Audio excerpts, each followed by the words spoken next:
Glamour, gossip আর লাইমলাইটের ইঁদুর সবকিছুকে বুড়ো আঙুল দেখিয়ে যিনি বারবার নিজেকে প্রমাণ করেছেন তিনি আর কেউ নন, চিরসবুজ বলিউড অভিনেত্রী টাবু।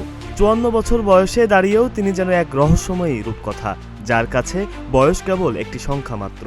সম্প্রতি ভারতীয় গণমাধ্যমকে দেওয়া এক সাক্ষাৎকারে অভিনেত্রীদের বয়স বাড়া নিয়ে চাপ, ফিল্ম ইন্ডাস্ট্রিতে সততার সঙ্গে জীবনযাপন নিয়ে খোলামেলা কথা বলেছেন ৫৪ বছর বয়সী এই সুন্দরী। সেই সাক্ষাৎকারে অভিনেত্রীদের বয়স প্রসঙ্গে টাবু বলেন, মানুষ আপনার বয়স নিয়ে আপনার চেয়েও অধিক চিন্তিত। তারা আপনাকে আয়না দেখাতে চায়। ভাবটা এমন যে আপনার বাড়িতে যেন আয়না নেই। খানিকটা ব্যাখ্যা করে টাবু বলেন, যে মানুষটি এই প্রশ্নের উত্তর দিচ্ছে সে তো এক রাতেই বুড়ো হয়ে যায়নি। আমরা প্রতিদিনই এটা অনুভব করি।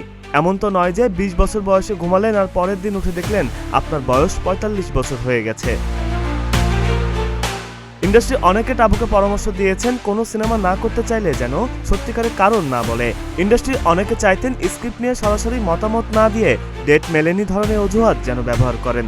এ বিষয়ে টাবু বলেন, তুমি কেন সিনেমাটি করবে না তার সত্যিকারের কারণ বলা উচিত নয়। তারা বলতেন ডেটের অজুহাত দাও আর চলে যাও। আমি এটা বুঝতাম না। আমার যদি স্ক্রিপ্ট ভালো না লাগে তাহলে আমি সেটাই বলতাম। মাত্র ১১ বছর বয়সে বাজাজ সিনেমার মাধ্যমে বলিউডে পা রাখেন টাবু। ৩ বছরের বিরতি নিয়ে হাম নওজওয়ান সিনেমায় অভিনয় করেন তিনি। এরপর বিরতি নেন ৬ বছর।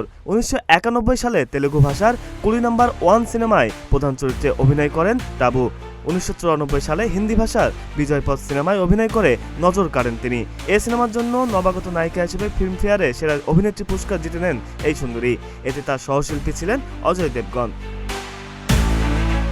টাবু এখন শক্তিশালী ও সাহসী চরিত্রের জন্য বিশেষভাবে পরিচিত। বহুভাষার সিনেমায় অসাধারণ অভিনয় করে মুগ্ধতা ছড়িয়েছেন তিনি। ১৯৯৬ সালে মাসির সিনেমার জন্য প্রথম, ২০০১ সালে চাঁদনিবাজ সিনেমায় মুমতাজ চরিত্রে অভিনয় করে দ্বিতীয়বার জাতীয় চলচ্চিত্র পুরস্কার লাভ করেন এই বলিউড সুন্দরী। বিনোদন ডেস্ক, গ্রিন টিভি ডিজিটাল।